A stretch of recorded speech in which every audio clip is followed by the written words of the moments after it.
Ayoko na ng ganitong buhay, Badet. Ayoko nang tinatapak-tapakan ako. Pakiramdam ko para akong tae. Ayoko nang masikip. Ayoko nang mabaho. Ayoko nang walang pagkain. Ayoko ng putik. Pinapangako ko, Inay.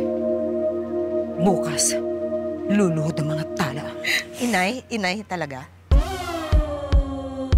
Natanggap mo na ba yung imbitasyon dun para sa high school reunion natin?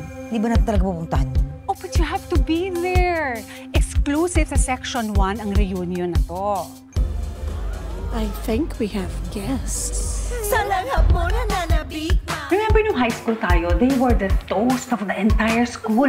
And now, they just look like losers. Hey, life's a bitch, and so am I! Becky! What is she doing? Makinig kayong mabuti. May ibubulgar kaming sekreto.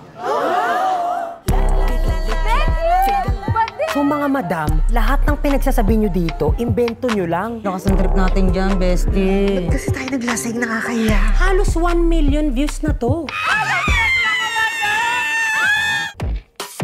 So it's been 1 year since nag-viral hit kayo. So ano bang secret nyo sa staying power nyo? It's our fans talaga.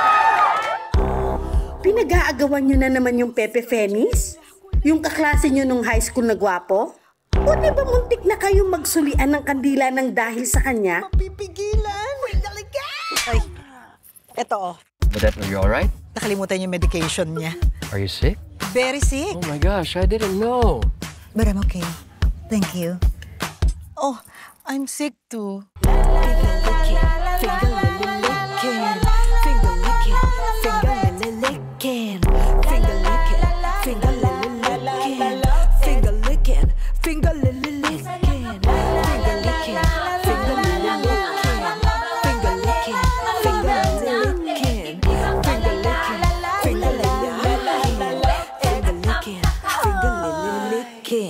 Again, 3 days pa lang mula nang Yes, kayo. 3 days, but for us, it's like forever. Oh, wow, Inglesera. My boyfriend speaks fluent English, so it's natural for me to start talking like him. O di sige, translate mo to sa English. Don't me! Pang-ilan ka sa magkakapatid? How many from the sister to the brother? He